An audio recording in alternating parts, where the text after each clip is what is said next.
we're privileged to welcome Dr. Janet Grochowski and Dr. Anthonia Chimezie. Dr. Grochowski is the lead pharmacist at Ward 86, and Dr. Chimezie is a clinical pharmacist at Ward 86. And we are so lucky today to have them teach us about HIV pharmacology and all the latest, particularly with some new agents. And we're also really privileged to have them in Ward 86 as just such a resource for all of us and our patients. So please join me in warmly welcoming Dr. Grochowski and Dr. Chimezie.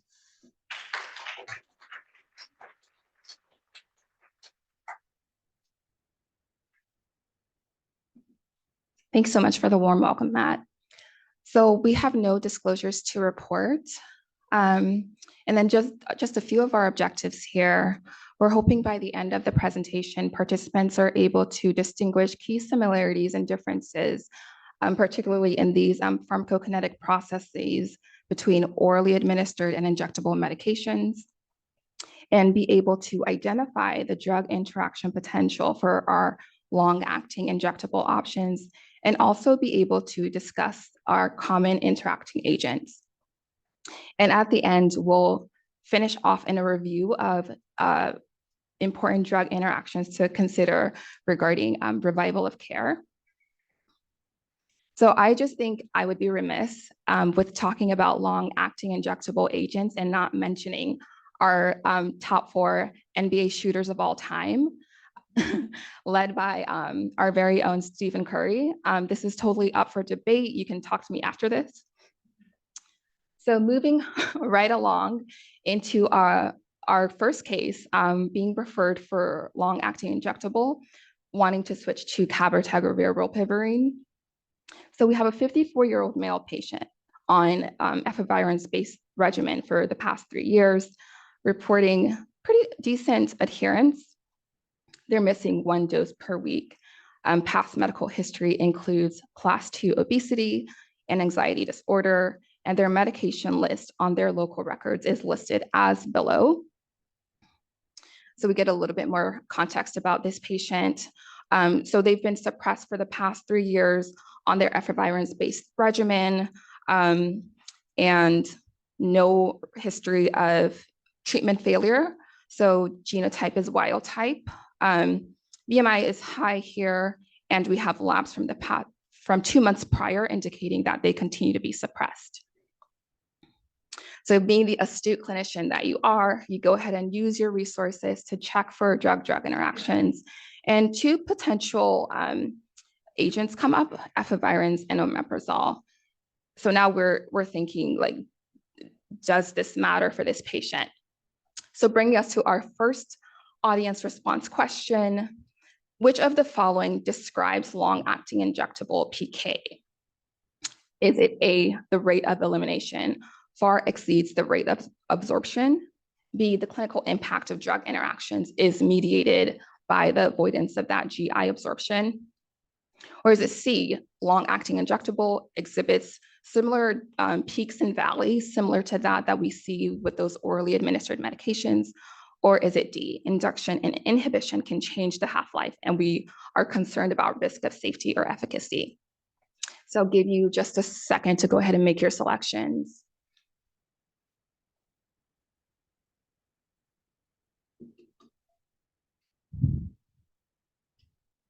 Okay.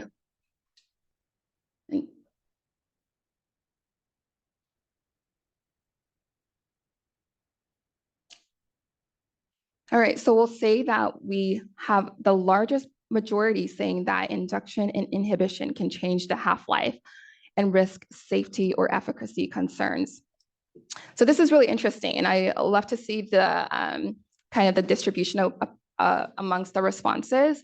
The answer is actually A, the rate of elimination far exceeds the rate of absorption, and this is what's really driving the long-acting injectable process. So let's just quickly review pharmacokinetics, okay? So pharmacokinetics, when we talk about that, we're talking about what the body does to the drug. And we look at it over these 4 main processes: absorption, distribution, metabolism, and excretion. For an orally administered medication, it passes through the GI, and then it can be distributed systemically where it can find its site of action and have its response. Medications that are administered orally can also, from that level of absorption, find itself at the liver and go through what we call first pass metabolism. And here is a potential risk of having the concentration be affected by those enzyme inducers or inhibitors. When we introduce induction, what we are doing is we are upregulating those enzymes that can potentially decrease drug levels. Common inducing agents include our rifamycin class of antibiotics, with the most potent being rifampin. We also worry about those anti-seizure medications, and particularly we worry about St. John's wort, because this is a medication that patients can have access to without our intervention. And what we see here is that induction, because we are upregulating those enzymes, this can have a gradual onset, and similarly also a gradual offset. Enzyme inhibition, contrarily, happens rather quicker, so we get a quick onset and offset here. We're having a net effect of increasing drug levels. Common inhibitors would be ritonavir and cobicistat, as well as clarithromycin and azole antifungals. With long-acting injectable agents, we often don't worry too much about the impact of inhibition, as these medications have a wider therapeutic index. So when we consider a medication that's being administered, so we're bypassing that GI absorption and we're administering the medication either intramuscularly or subcutaneously, and it's forming a depot at the site of administration. We're bypassing the stomach and the medication gets distributed, and it can bind to the molecular target and have its mechanism of action and response. It is still subject to interactions that happen at the level of metabolism. And particularly, it is a circulating medication, not the medication that is forming that depot into the muscle that we would be concerned about. So though we are not concerned about interactions that happen at the level of absorption, we're still worried about interactions that can affect the metabolism and excretion. So just kind of putting it all together here, so we can see the route of an orally administered medication throughout the body, where it finds its receptor, has its effect. And just briefly mentioning pharmacodynamics. Pharmacodynamics really occurs at the level of that receptor binding and can either alter the binding capacity or decrease the receptor sensitivity as well. And often we might use this clinically to potentiate the effects of, for example, combo therapy of blood pressure lowering agents. So in review, when we're considering pharmacokinetic principles of long-acting injectable agents, by bypassing oral administration, we're limiting those interactions that happen in the gut. The distribution and elimination remain the same, and then we're seeing less variation in those peaks and valleys. And the rate of absorption is very slow, and it really drives the half-life. And the rate of elimination does not. So we call this flip-flop kinetics.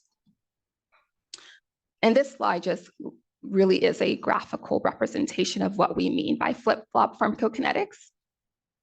On the x-axis, we have time here, and on the y, we have the log concentration. So starting off at the, is there a clicker here?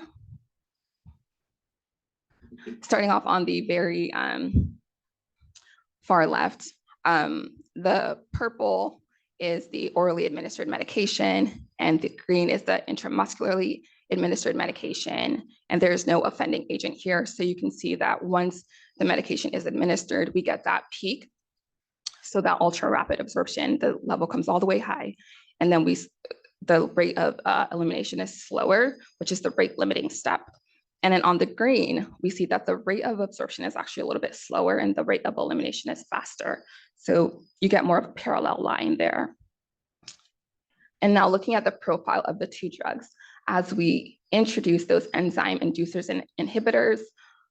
So the oral drug, the net effect here is not only are we changing the concentration, but we're also changing the half-life. But when we look over to the very right and look at the effect of the inducer and inhibitor on the long-acting injectable medication, we're actually seeing a parallel shift up and down. And with those smaller dashed lines, the inducer at the bottom, we actually see that there's that it comes past that efficacy threshold. So now we're worried about really low level of medication prolonged over a period of time before we're due for that next dose. So though we're not shifting that half-life with these long-acting injectable medications, we're still really concerned about the impact of those inhibitors and particularly inducers, because we're risking therapeutic failure. So now we come back to our patient, just give us some time to refresh ourselves here. So this is the patient that is on efavirenz for the past 3 years, and they're hoping to switch to cabotegravir, knowing that it does take some time for de-induction to happen once we cease a medication. So what do? Do you advise the patient to hold the omeprazole upon initiation of the long-acting injectable with cabotegravir? B, maybe you start cabotegravir, but you recognize that interaction exists with efavirenz, and you counsel the patient to change their oral medication to Biktarvy, to use it as oral bridge and also as a backup supply for late injections? Or do you say, there's really no clinically relevant drug interaction here, and you just start cabotegravir rilpivirine as usual? Or D, do you start cabotegravir rilpivirine oral lead-in for 2 weeks, then transition to IM rilpivirine?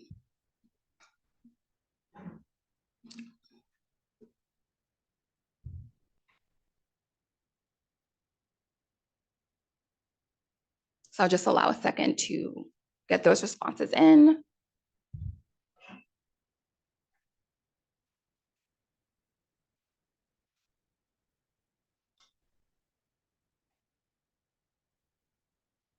All right, so it seems like most folks would start cabotegravir rilpivirine and also prescribe Biktarvy as oral bridge and backup for late injections.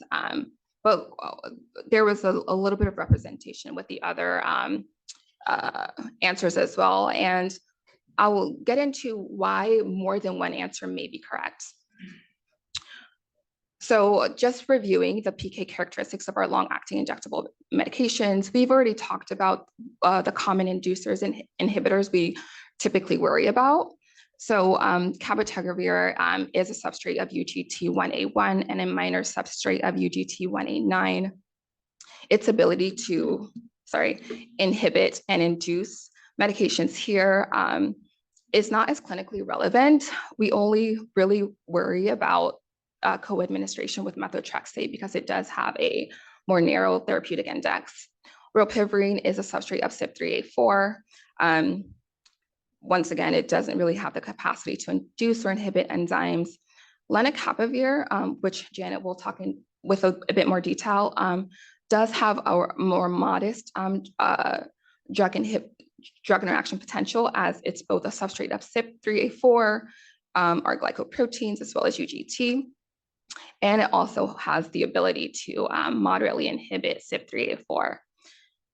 Islatravir, which is coming up on the pipeline, and we're very excited for this medication from a drug interaction perspective, is a substrate of BCRP, which doesn't really have any clinically meaningful drug interactions. And as you can see here, it doesn't have the ability to induce or inhibit. So once again, we're really excited for that medication. So just as a quick review, we've already talked about the drug absorption processes that can happen in the gut. But these are just more detailed as far as like the acid reducing agents. We saw that the PPI came up for this patient. But remember, we don't care much about that because it really doesn't have an impact on the the concentration because we're bypassing the gut here. We do still worry about the drug metabolism. So those efavirenz being an enzyme inducer would still matter to us here. So now using our drug interaction resources, we find that we dive into a little bit more detail as far as like, what is it telling us? And it tells us that co-administration is contraindicated due to the potential for loss of the therapeutic effect and development of resistance. And oftentimes our resources will use surrogate markers because the two medications have not been actually tested together. And so using rifabutin as a surrogate marker, how can we extrapolate that information to really guide us to care for this patient?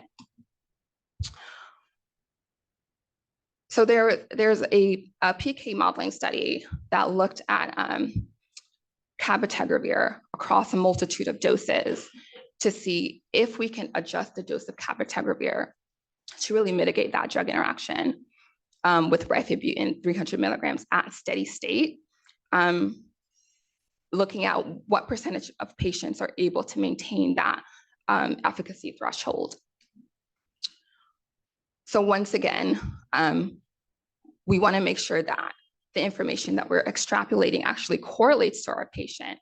So we'll go ahead and ignore the second and fourth options because our patient is getting a loading dose of cabotegravir, and those two other options are at steady state. So the first option makes me really nervous, having a patient start cabotegravir who is on steady state rifabutin. We're seeing that 40% of patients don't meet that efficacy threshold. But it seems like we can kind of bring that level back up if we give cabotegravir 600 milligram loading dose every 2 weeks. We can have more patients meet that efficacy threshold. So a little promising here. So what about the effect on rilpivirine? So once again, similarly, the study was designed to look at rilpivirine co-administered with steady state rifabutin. And we're looking at a multitude of doses here to really see if there's any way that we can bring up those rilpivirine levels. And as you can see graphically, many of the dosing regimens that were selected do not meet those efficacy standards. And honing in on what really applies to our patient here who's getting a loading dose of rilpivirine. So there's really no good way to circumvent that interaction. So this is really, really concerning. And there's some nuance here, right? Because we're not exactly co-administering the medication. So is there any switch information that we can use to really guide us here? So originally published at CROI, then published mid last year, there was PK modeling study looking at the intramuscular cabotegravir and rilpivirine concentrations after switching from an efavirenz based regimen. So they looked at a cohort of 100 virtual patients, and they aimed to really simulate what's going on with those levels over time after giving efavirenz 12 hours prior, and they looked at intramuscular cabotegravir levels at day 7, day 1, day 7, day 14, and 28. We expect that efavirenz de-induction takes place over 2 to 4 weeks. And what they found was that the levels slightly declined, and the majority of the decline was at day 7. However, this wasn't really clinically meaningful because we're still well above those efficacy thresholds.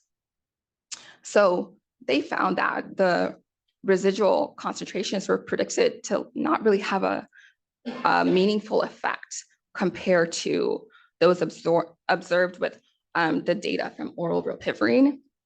And this is likely because oral rilpivirine has extensive first pass metabolism, which confounds the drug interaction.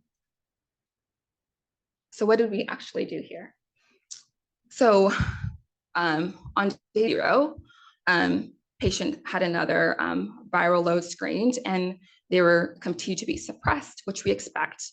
They started their first injection, the loading dose, cabotegravir rilpivirine, 600/900 milligrams.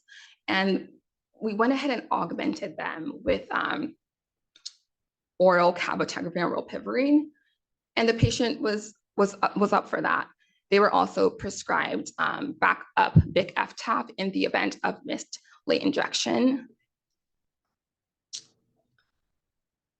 But what about the omeprazole? Are we worried about that?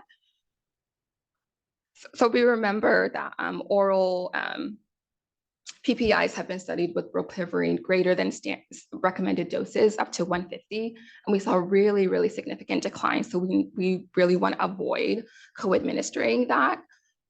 Luckily, it was sussed out on interview that the patient was not actually taking omeprazole, so was able to be discontinued from the med list, and they continue to be suppressed with on-time injections. So what is the takeaway here? There are a multitude of ways to kind of look at this case and move forward with this patient. So I think it's totally fine to advise the patient to hold the omeprazole if you feel that they will need now oral lead-in. It is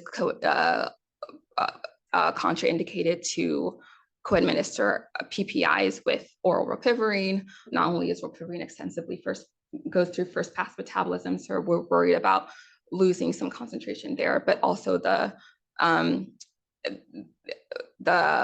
needs that acidic environment to absorb.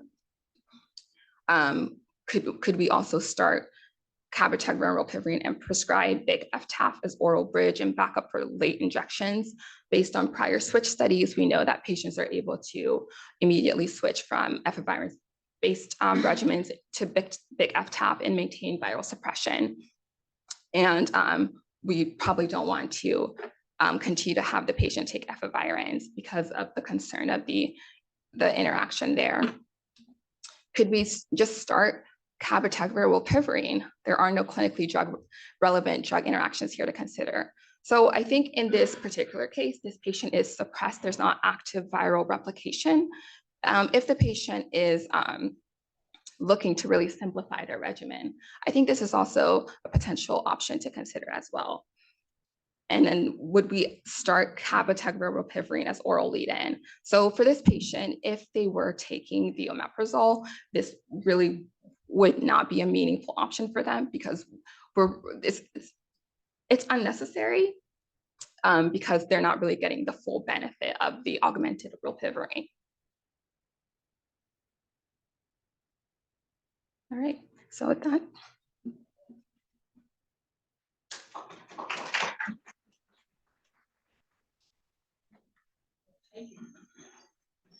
Okay, thank you, Anthonia. That was great. I'm glad you really did that wonderful review of the pharmacokinetics and pharmacodynamics of injectable medications. And then you talked about moderate inducers and their effect on cabotegravir and rilpivirine. I want to start off by talking about strong inducers in cabotegravir rilpivirine. So my first case has to do with some strong inducers. So we have a 59-year-old male living with HIV, Hep B immune, BMI 25, history of alcohol use disorder, no evidence of cirrhosis, and poor adherence to oral ART. So it was decided in November 2022 that he would start cabotegravir rilpivirine at the every 4-week dosing. On the first day of his injection, his first injection, his viral load was 236,000. After 1 month, we were very pleased to see he was virally suppressed, and he was on time for those monthly injections going forward. Because he was on time and doing well, virally suppressed, in June of 2023, he got switched to cabotegravir rilpivirine every 8 weeks, and he was on time for those injections as well. So, unfortunately, he was seen at the ED for acute alcohol withdrawal. What would you recommend? Administer phenobarbital 130 to 260 milligrams every 30 minutes using symptom-triggered approach to a range of 10 to 15 milligrams per kilogram. Administer diazepam 5 to 10 milligrams as needed using symptom-triggered approach. And why the heck are we talking about these legacy medications? Why don't you just use lorazepam? I'm going to give you a few minutes, and I'm not going to let you see what other people are choosing. And I can't see what you guys are choosing either.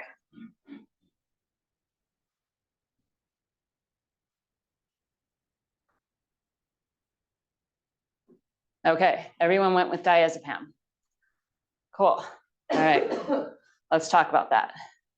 Okay, so what do we know about the induction properties of phenobarbital?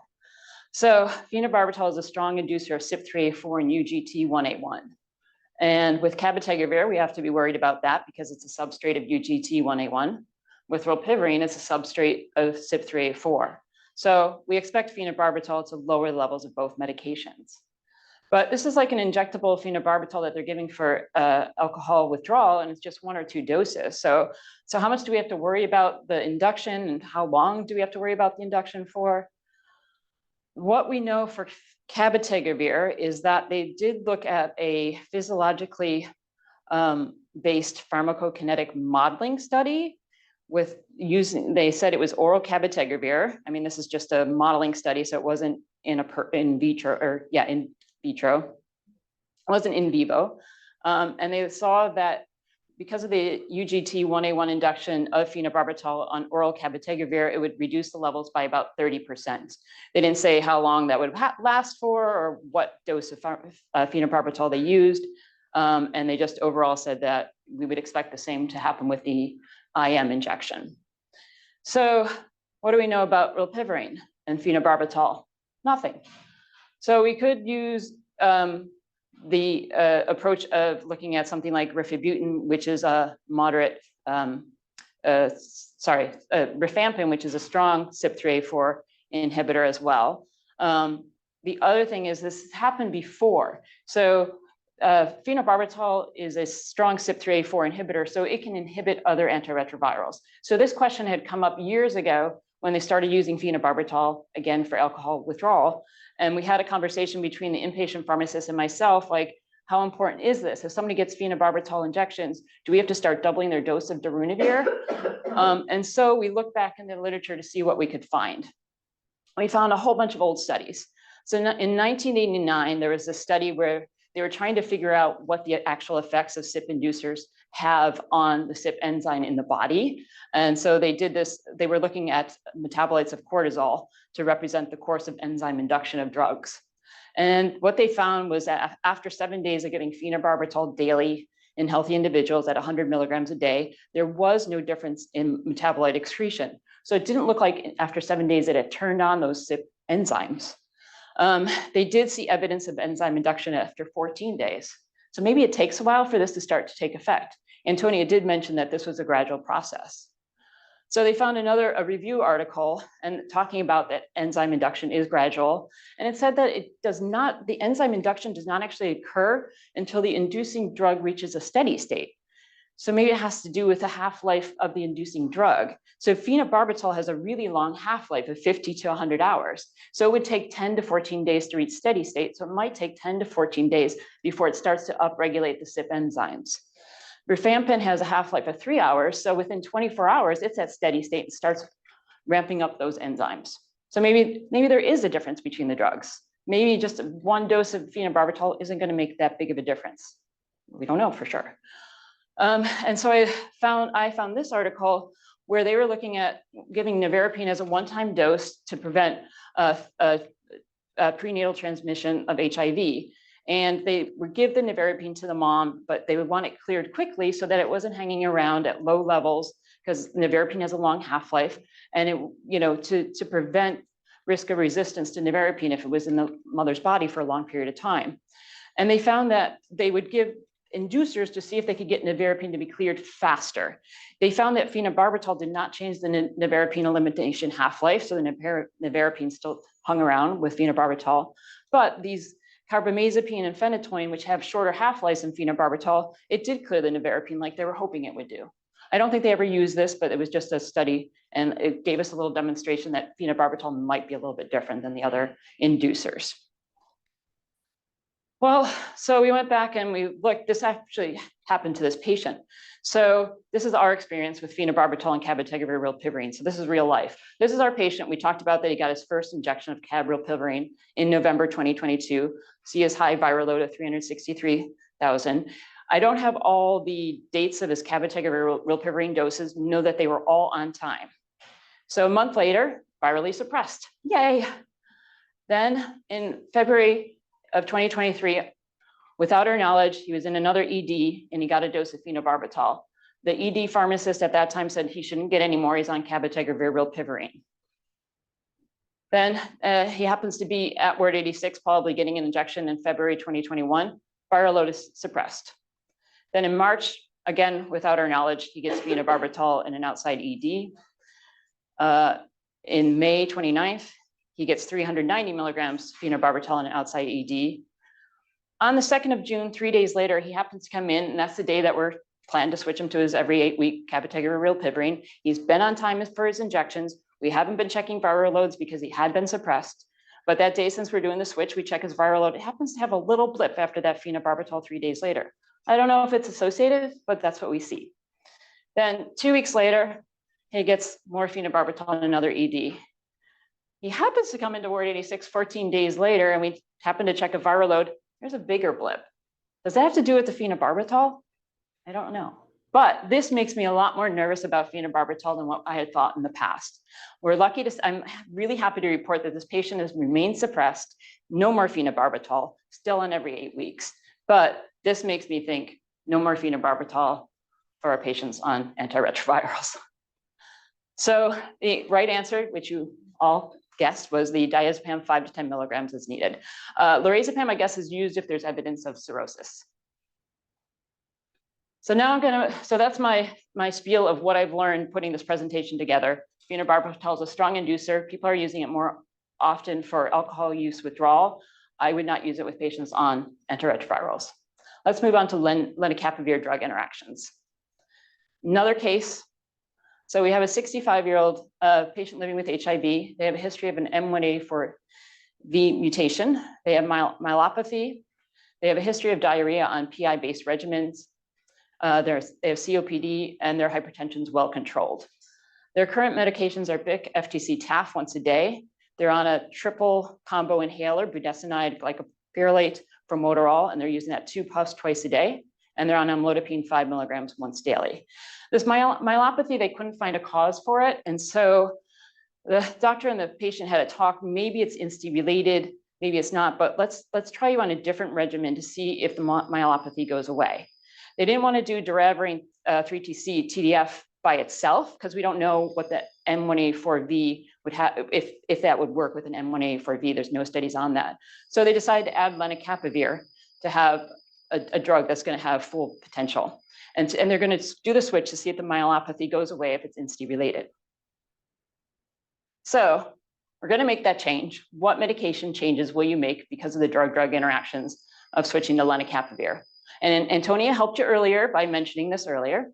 So A, are we going to monitor for hypertension and switch the triple combo inhaler to 2 inhalers, beclomethasone by itself with another inhaler that has the tiotropium and aldaterol together? B, no changes. We'll just monitor the patient, see how he does. Or C, decrease that triple inhaler from 2 puffs twice a day to 1 puff twice a day.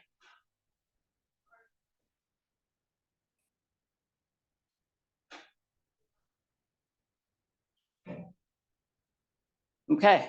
Oh, interesting. Okay. Oh, see, you guys get influenced by each other. Okay. All right. So let's talk about the drug-drug interactions we have to be concerned about with lenacapavir. So as a reminder of what Anthonia mentioned earlier, lenacapavir is a substrate of PGP, UGT 1A1, and CYP3A4. It doesn't induce anything, but it is a moderate inducer of CYP3A4. So let's talk about transporter inducers on lenacapavir. So len is a substrate of that CYP3A4 and UGT 1A1. So phenobarbital are also going to lower lenacapavir levels. Strong inducers, your rifamycins, carbamazepine, phenobarbital are going to reduce lenacapavir levels. Another worry for us with our patients on injectables.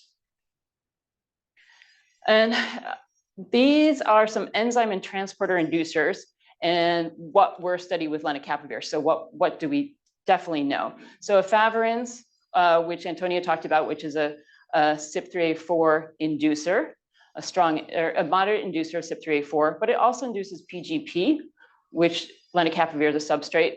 If you give lenacapavir at the same time as efavirenz, your lenacapavir levels are going to go down by 56%. So you don't want to ever use an efavirenz-based regimen as a background regimen with lenacapavir.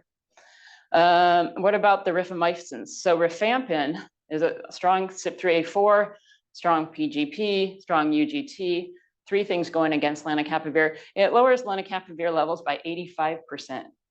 So I definitely would want to make sure that you avoid the rifamycins while someone's on lenacapavir. Make sure you avoid them before you give the lenacapavir. They could have an effect up to 2 weeks. I would say 4 weeks just to be cautious to make sure that the rifampin's out of the body and it stopped the induction of all the enzymes. What about enzymes inhibitors in lenacapavir? Since it's a substrate, things can make it go up. So darunavir cobicistat, they tested that with lenacapavir because they'd want to, because your patient may be on darunavir cobicistat plus lenacapavir. And they found that the lenacapavir levels go up about 2.1-fold, and that's still within the safety data that they looked at. So it's fine to combine those drugs. And then more transporters. So atazanavir cobicistat, we always forget about atazanavir, but atazanavir does lots of things. It's an inhibitor of CYP3A4, strong inhibitor, but it also inhibits UGT, 1A1, and PGP. Inhibiting all those, it's going to increase your lenacapavir. So this one we don't want to co-administer. The levels of lenacapavir go up 4 times, and that's beyond their safety data. So do not co-administer. And so going back to our patient, how does len affect other drugs? It's a moderate CYP3A4 inhibitor. So it can increase the levels of sensitive CYP3A4 substrates. So remember our patient, he was on FTC TAF, budesonide, amlodipine, and what medications did you want to make changes because we switched? And we were looking at what effect len was going to have on his drug list. And we look at Liverpool, and what about lenacapavir and his triple inhaler that had budesonide? It could increase the risk of exposure of budesonide and may cause Cushing syndrome or adrenal insufficiency. There's not a lot about adrenal insufficiency occurring in patients on moderate CYP3A4 inhibitors. We know a lot about the strong CYP3A4 inhibitors because it would happen all the time with our patients on protease inhibitors. But I did a little research, and there was some case reports. There was a letter to the editor where patients that were on diltiazem, which is also a moderate CYP3A4 inhibitor, and budesonide, did have adrenal insufficiency. And those were high doses of budesonide at 1,600 and 2,000 micrograms per day. So good old Liverpool has these wonderful little tables. And what do they say about lenacapavir being a moderate CYP3A4 inhibitor? They give caution. They say maybe monitor or switch therapies. You can see all the orange as boxes. So they say, use it with caution. What's a safe one to use? Our beclomethasone. We're always going back to beclomethasone. So beclomethasone doesn't interact with the CYP3A4 inhibitors like the other inhaled corticosteroids, so it could be a safe option with someone on lenacapavir. So our patient, what happened? So he was getting 640 micrograms of budesonide in this triple inhaler per day.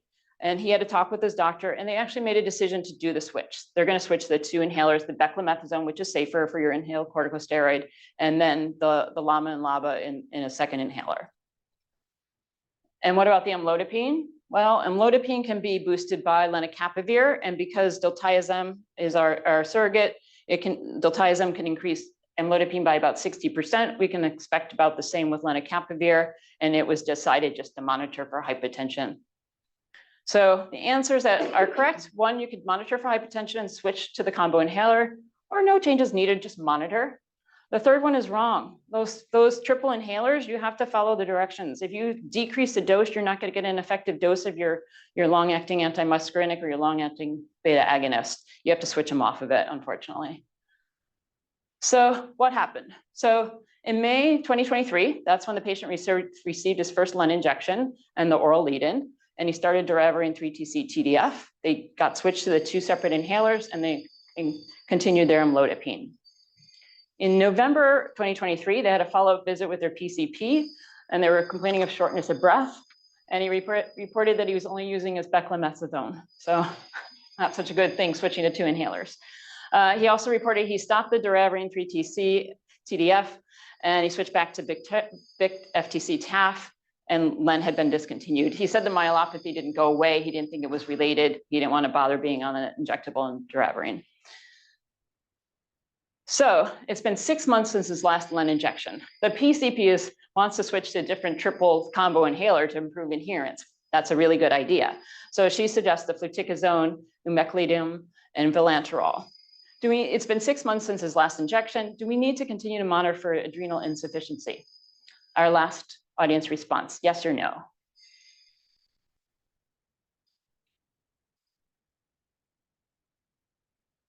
Can you remind us how you were monitoring? Are you getting? Oh, I didn't monitor.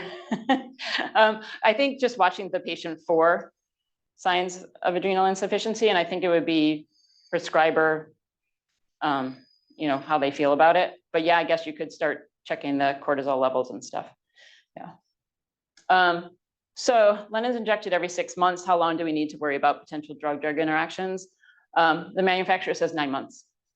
And 9 months is the same amount as a baby. And so there's for this image of that from Google. Okay, sorry. So yes, we still need to continue to monitor for 3 more months. And then let's move on quickly to the DD drug-drug interactions, remember, with Revival to Care. So soon, very soon, you're going to be having this come up when you have patients that have an ASCVD risk score and living with HIV, and their ASCVD risk score is greater than 5%. This is going to come up, and actually they've changed it a bit. It'll actually show you the risk score. And they give you, in Epic, you can just click on order next to any of those options to order that drug at that dose. Once you click order, you can change the dose if you need to. The only reminder we could do, because this is going throughout the whole DPH, all their care centers, the only thing we could do is put a little reminder, consider drug-drug interactions if someone's on a pharmacokinetic boosters such as your protease inhibitors. So remember, your protease inhibitors that are strong inhibitors of enzymes are your darunavir, atazanavir, cobicistat, the booster, ritonavir, your other booster, and don't forget your elbitigavirs with cobicistat. So you do have to worry about drug-drug interactions with statins, that these are going to increase the levels of your statins. So just as a little cheat sheet, your atorvastatin, if you're doing just a moderate intensity statin, that 10 milligrams okay. Avoid with atazanavir. Somebody had asked me about this recently. Atazanavir boosts atorvastatin by like 8 times. So don't give atorvastatin if someone's on atazanavir. Rosuvastatin at 5 milligrams is fine with all those boosters. Pravastatin, moderate, is only a moderate statin. You're only going to want to initiate at 20 milligrams if someone's on a pharmacokinetic booster protease inhibitor. Rosuvastatin, this is what the high intensity statins, you're going to want to start at lower doses. Remember that. And also elbitigaviir, you can start rosuvastatin at 20 milligrams. So you'll have to, on these ones, if you want to change the dose because you're worried about drug interactions with your patient's ARVs, you're going to click the order and then you're going to change the dose so that the proper dose goes to the pharmacy. Unfortunately, we can't have it more, it's tailored to our needs, but just remember this. Okay, and then remember the GINA report for asthma, and they had changed the treatment of mild asthma last year, where in someone with mild asthma, you're not going to give albuterol as your rescue inhaler. You're going to use a combo inhaler of the inhaled corticosteroid with formoterol. They studied that, and they found that there was less risk of exacerbations compared to just albuterol alone. Unfortunately, in the US, look, our only combo ICS formoterol is that gosh darn budesonide with formoterol. So what do we do with our patients on pharmacokinetic boosters, protease inhibitors? We look at some guidance from Liverpool and look, everything's red for budesonide with our protease inhibitors, elbitigaviir with Cobi, lenacapavir, there's a monitor. We got to go to beclomethasone. So we can do their alternate track 2, where you take an inhaled corticosteroid whenever the patient takes their short-acting beta agonist, their albuterol. Not as convenient. They're going to have to carry around 2 inhalers for their rescue inhalers. Oh. So it's going to be the beclomethasone inhaled corticosteroid whenever their albuterol is used. And then our take-home points, remember cabotegravir and rilpivirine they're unlikely to affect other meds, but inducers such as CYP3A4 and UGT 1A1 can decrease the levels of those, avoid putting them together. Len can increase the levels of other medications, and inducers of CYP3A4, PGP, and UGT 1A1 will decrease Len levels, avoid. And then remember to consider the drug-drug interactions with protease inhibitors and PK boosters with our revival of care. And last thing, just look up the drug interactions and don't ignore the EPIC warnings. So that's just, yeah, thank you.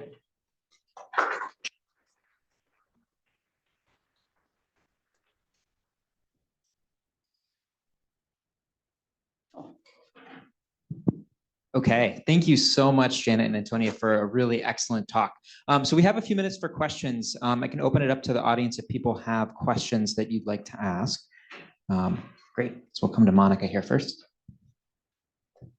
Thank you. That was a really good talk. And 2 questions. One was, isn't rilpivirine also a CYP3A4 inducer or mild? And do you worry about that at all, or is that not true? So rilpivirine is actually not a CYP3A4 inducer. It doesn't really have the potential to interact with agents. Okay. And then my second question is, we have been worrying about this phenobarbital interaction because something short term would, like a ARV, oral ARV is a temporary problem. But if you're using an injectable, which now I think 270 people in our clinic are on injectable cabotegravir, then phenobarbital can have longer effects. So it was Matt actually who thought of this idea, right, of putting it as an allergy. Yeah. So yeah, I think that's something we're going to have to do. But the other thing is that I don't know if allergies, unless somebody makes an effort to bring in allergies from other clinics, when they go to like the ED at St. Francis, they're not going to see our allergies. Oh. We're going to have to tell patients, look, if I'm now like, I want to ask more patients about when we're starting them on the injectables, what's your alcohol use like? And see if there is a risk of alcohol use withdrawal. And if so, then just remind them, look, if you go into a hospital, just tell them no phenobarbital. I don't know how much could be altered from the alcohol. I know. I don't know how much they're going to remember. I don't know how we can keep this throughout all the systems in San Francisco, you know? It's definitely a big challenge with the interoperability. I mean, I do think there's some cross-epic allergy carry forward. So, you know, maybe better than a lot of other things, but it's definitely a challenge. Yeah. Could you at the very least though, switch that guy back to Q4 just to try to Q4 weeks? That also made me nervous that he was Q8. Yeah. I mean, but he also doesn't like the injections. That's a problem too. Yeah. And then just as another thing, we did find one other person that had gotten phenobarbital that were on Cabril one time in another ED. There was no blips. They happen to be on every 4 weeks. And we have one person that's on cabotegravir for PrEP and keeps getting phenobarbital. And we're going to look into maybe switching back to oral or, yeah. Well, other people are thinking of questions. One question I had is, you know, given the complexity of many of the interactions and how much heterogeneity there may be, I'm curious your thoughts on therapeutic drug monitoring and what role it might have in some of these situations. I would love it. I think the manufacturers, when they're starting to put out these drugs, start using phenobarbital and showing us what happens. And I know, I guess it's hard for the injectables because you don't want to give like an injectable that's going to be in a healthy body for 6 months or, you know, 1 month. So they're not doing a lot of the drug-drug interactions with these injectables that they used to do with oral pills. So that at least, you know, with the oral pills, they'd give, you know, with about 20 healthy people, they'd give the drugs that would be inducers and inhibitors and see what happened to the drug levels. But they're not doing that with the injectables. They're just extrapolating what happens with orals and using modeling data. And then the modeling data isn't really telling us what happens with an IV phenobarbital here and there, or even higher doses of phenobarbital compared to like 160 milligrams, you know? Yeah. And I totally agree with you, Janet. I second that we should have access to those drug levels because also there's a lot we don't know about what affects the rate of absorption for those long-acting injectable agents. So we got a couple, a comment and then a question from the chat. First, a comment from Paul Lum, just noting that we're using phenobarbital increasingly, not only for alcohol withdrawal, but also benzodiazepine withdrawal. So another situation that we have to be thinking about where this could come up. And then we have a great question about how we can check drug levels in the community. Are there Quest labs or other resources if there is a patient where you feel like you need to check a level? Can we ask Monica?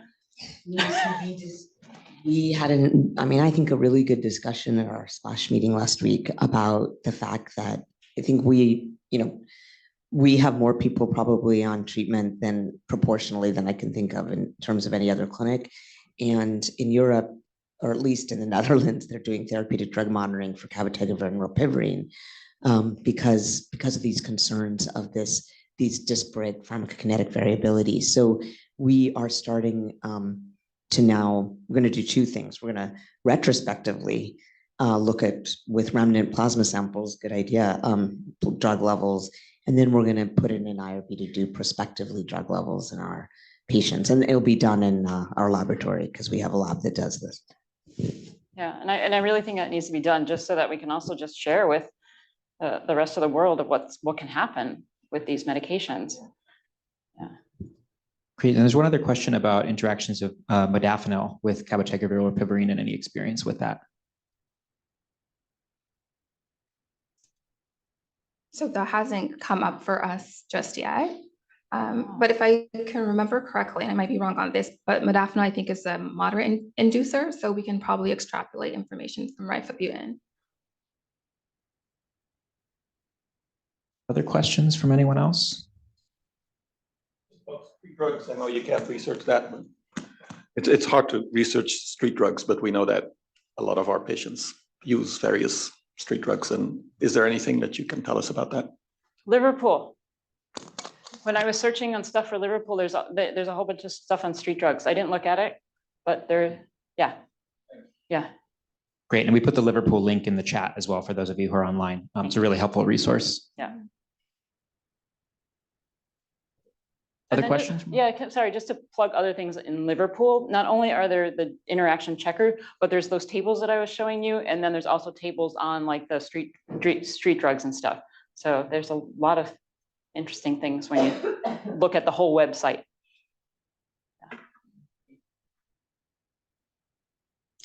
Final questions here? Great. Well, thank you so much for a really excellent talk. I like the parting words too of don't ignore epic warnings. There's a lot of wealth of information. And I think my big take home is always just to pause and say what could be going on. And then we have a wonderful resource in our clinic for helping answer the complicated questions that invariably come up. So thank you so much, Anthonia and Janet. And we'll break there.